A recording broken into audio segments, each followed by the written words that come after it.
Hey, my name is Night Night. When I began this channel, I intended it to be based on the reading of horrific true stories sent in by my listeners that they themselves have experienced.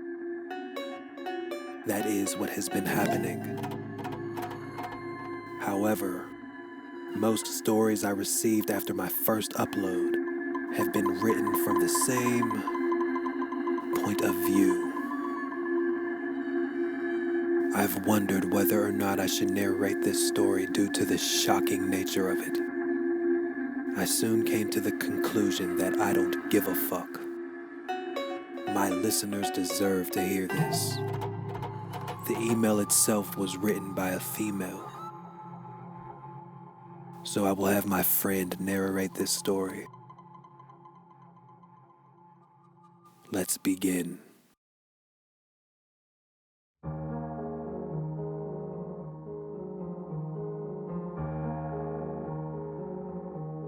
I have always been different.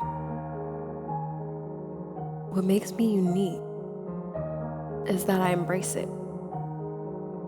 My dad hits my mom. When I got old enough to realize what was happening, I tried to stop it. My dad would literally knock me out cold every time. He was so fucking strong. In third grade, this boy, Doug, was really popular. I think he wrestled or something. I wasn't upset that he was popular. What irked me was the power he had because of that popularity. So I kicked him really hard in his balls when nobody was looking. This powerful boy was now at my feet, crying. I felt a sense of power unlike anything I've ever felt before then. I took his power in a way. He was scared of me after that. I didn't mind. I kind of liked it. I took advantage of boys in many ways since then. Whether it was for sex or power or both. It was so easy because I'm beautiful and I know it. I ran away 2 years ago. I couldn't take the beatings anymore. I lost all respect for my dad when I found him raping my mom in the kitchen. She was unconscious. I grabbed the biggest knife I could find. With all my strength, I drove it through the back of his head. Kicking a little boy's balls is nothing compared to the power I sensed after a kill. Especially that one. I am uncaged. Night night. I told you those personal things about myself, so you won't judge me when I tell you what I do for a living.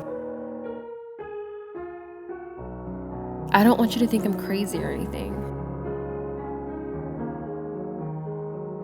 Nowadays, I hitchhike.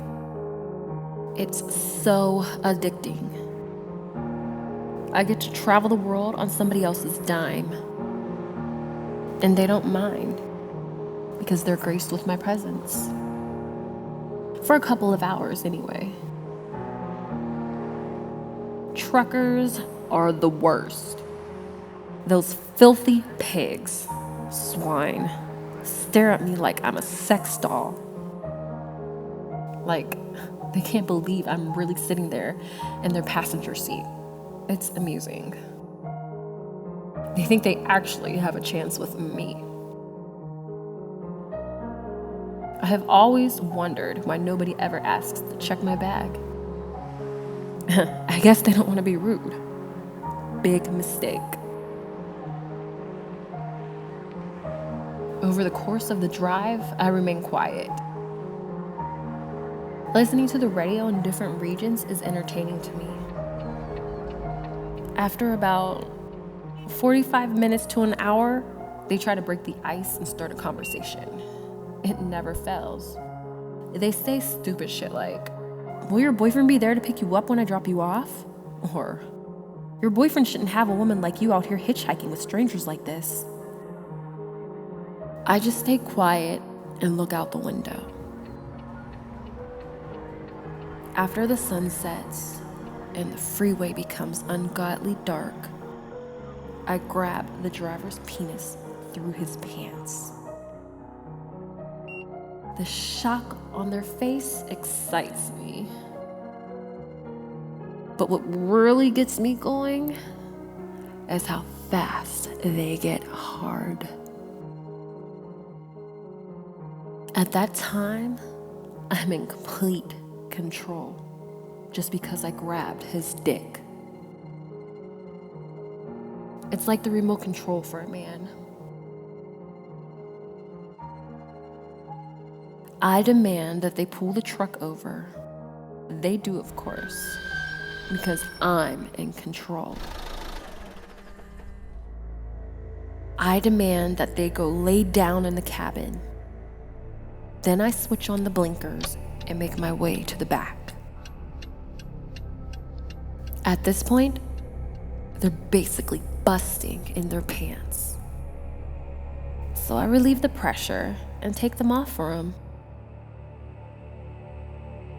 I demand they get on their knees and beg for it. Looking down on man, kneeling before me, is all the pleasure I need. The thought of it is enough to make me come. After I've had my fun, I go in my bag. They probably think I'm grabbing a condom or something. My Ruger LC9 is the only protection I need. I turn around with the pistol behind my back. They be so happy because they think they're about to get lucky. That joy drains from their face when they see what's really behind my back. I'm careful not to get too close. The begging and pleading don't affect me. I go blank. When I see in their eyes that they realize they aren't leaving this truck alive, that's when I take their soul. I aim for their throat and pull the trigger.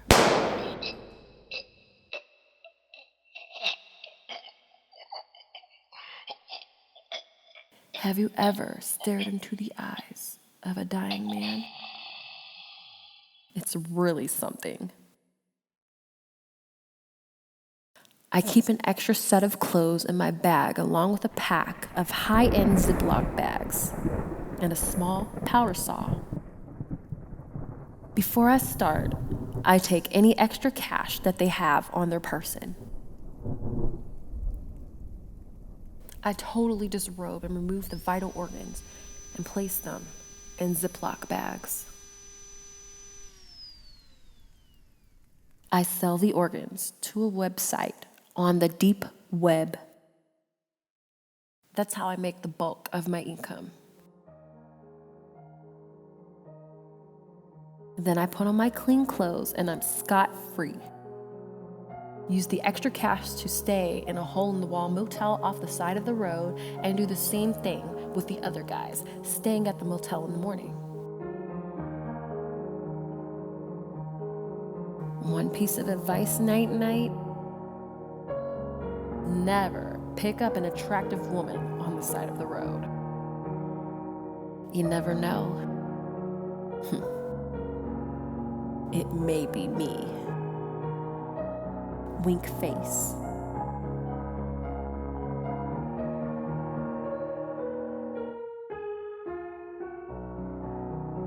This might be the craziest shit I've read in my life.